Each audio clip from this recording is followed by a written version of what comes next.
Hi friends, అందరూ బాగున్నారా? ఈరోజు మన సండే స్పెషల్ వచ్చేసి ఫిష్ అండి. ఎప్పుడు చికెన్ మటన్ అని చెప్పేసి ఈరోజైతే చేపలు తీసుకొచ్చామండి. చేపల పులుసు, చేపల ఫ్రై అయితే చేశానండి. డీప్ ఫ్రై కాకుండా ఇలా కర్రీలాగా చేశాను. అయితే ఈ మన షార్ట్ వీడియోలో వచ్చేసి నేను చేపల కర్రీని చూపించబోతున్నాను. మళ్ళీ చేపల పులుసుని అయితే లాంగ్ వీడియోలో అప్లోడ్ చేస్తాను. ఇప్పుడైతే ఈ షార్ట్ వీడియోలో చేపల కర్రీ ఎలా చేయాలో ప్రిపేర్ చేసిందో అది చూపిస్తాను.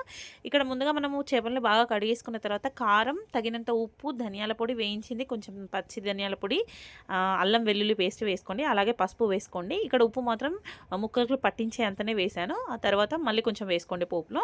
అండ్ ఆయిల్ వేసి బాగా మ్యారినేషన్ అయితే చేసి పక్కకు పెట్టేసుకోండి. ఆ తర్వాత మనం మ్యారినేషన్ చేసిన తర్వాత ముందుగా దీనికి మనము ఫ్రైకి కానీ పులుసుకి కానీ కొంచెం ఆనియన్స్ కాల్చుకొని పేస్ట్ అయితే చేసుకోవాలండి. అది ప్రాసెస్ అంతా నేను లాంగ్ వీడియోలో చూపిస్తాను. ఇక్కడ నార్మల్గా పేస్ట్ వేసింది మాత్రమే చూపిస్తున్నాను. ఆయిల్ బాగా హీట్ అయిన తర్వాత ప్యాన్లో మనము ఆనియన్స్, పచ్చిమిర్చి, అలాగే ఫ్రెష్గా కరివేపాకు, అలాగే కొంచెం పోపు దినుసులు అండ్ కొంచెం కొత్తిమీర, అల్లం వెల్లుల్లి పేస్ట్, అలాగే ఆనియన్ పేస్ట్ అని చెప్పాను కదండి, అది ముందుగా ప్రిపేర్ చేసుకొని పెట్టుకున్నాను అన్నాను కదా, అది కూడా వేసుకొని బాగా ఫ్రై చేసుకోండి. ఈ అల్లం వెల్లుల్లి పేస్ట్ అండ్ ఆనియన్ పేస్ట్ ఏదైతే ఉందో అది పచ్చివాసన పోయేంత వరకు బాగా ఫ్రై చేసేసుకోండి. బాగా కలిపేసుకోండి. ఇలా కలుపుకున్న తర్వాత ఆ తర్వాత కొంచెం కొత్తిమీర, కరివేపాకు కూడా వేసేసుకొని కొంచెం ప్లేట్ అయితే పెట్టండి. ఒక 5 మినిట్స్ మగ్గనివ్వండి.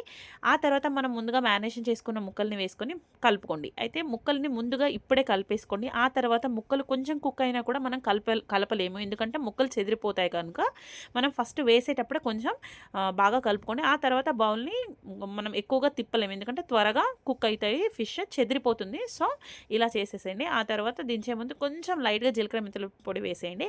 అయితే ఇక తెలుసు కదండి, రివ్యూ అయితే పెద్ద పాపతో ఇప్పిస్తా అని చెప్పేసి ఇంకా తింటుంది. తిన్న తర్వాత ఎలా ఉందో చెప్పమని అడిగాను. ఇంకా చికెన్ మటన్ కన్నా ఎక్కువ ఎంజాయ్ చేసింది ఈరోజు. అయితే చాలా బాగుందని చెప్పింది. ఆ తర్వాత మేము కూడా తిన్నామండి.